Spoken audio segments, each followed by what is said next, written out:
আপনার বিকাশ অ্যাকাউন্টের pin number ভুলে গেছেন? ভয়ের কোনো কারণ নেই। এখনই আমি আপনাদের মাত্র 2 মিনিটে আপনার ভুলে যাওয়া বিকাশের পিন নাম্বারটি বের করে দেখাচ্ছি। এজন্য আপনাকে চলে যেতে হবে আপনার ফোনের ডায়াল প্যাডে। তবে হ্যাঁ, এই কাজটি আপনি আপনার বিকাশ অ্যাপস থেকেও করতে পারেন। তো আমি আপনাদের সহজভাবে বিষয়টি বোঝানোর জন্য এই ডায়াল প্যাড থেকেই দেখিয়ে দিচ্ছি।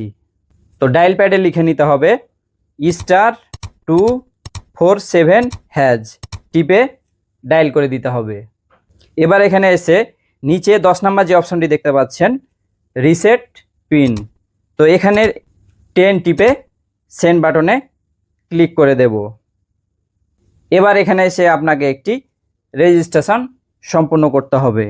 সেটা আপনি আপনার এনআইডি কার্ড দিয়ে করতে পারেন, আপনার পাসপোর্ট দিয়ে করতে পারেন, আবার আপনার ড্রাইভিং লাইসেন্সের নাম্বার দিয়েও করতে পারেন। তো এখানে আমি আমার এনআইডি কার্ডের নাম্বার দিয়েই রেজিস্ট্রেশনটি সম্পন্ন করব। সেন্ড বাটনে ক্লিক করে দেব। এবার এখানে আপনাকে আপনার এনআইডি কার্ডের তথ্য অনুযায়ী আপনার 4 ডিজিটের জন্মসালটি বসে দিতে হবে। তারপর সেন্ড বাটনে ক্লিক করে দিন। এবার আপনার সামনে এরকম 7টি তথ্য আসবে। এর মধ্যে আপনাকে লাস্ট 30 দিনের মধ্যে একটি তথ্যের প্রমাণ দেখাতে হবে। তো আমি এখানে আমার মোবাইল রিচার্জের একটি তথ্য দেখাবো। এজন্য আমি 2 টিপে সেন্ড বাটনে ক্লিক করে দেব।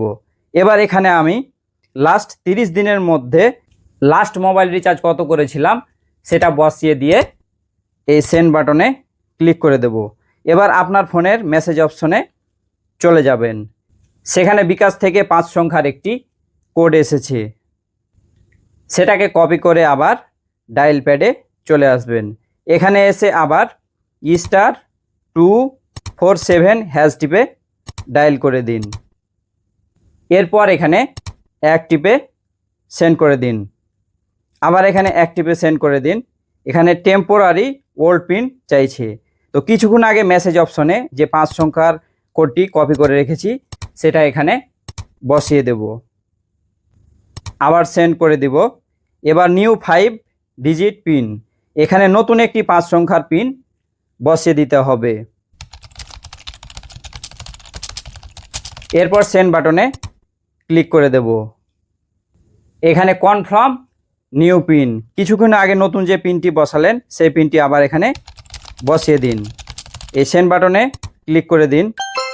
আপনার কাজটি কিন্তু সাকসেসফুলি হয়ে গেছে। প্রিয় বন্ধুগণ, এরকম উপকারী ভিডিওগুলো পেতে ভিডিওটিতে একটি লাইক দিয়ে চ্যানেলটি সাবস্ক্রাইব করে দিন, এবং যারা ফেসবুক পেজ থেকে দেখছেন তারা অবশ্যই ফেসবুক পেজটি ফলো দিয়ে দিন। ধন্যবাদ সাথে থাকার জন্য। দেখা হবে নতুন ভিডিওতে।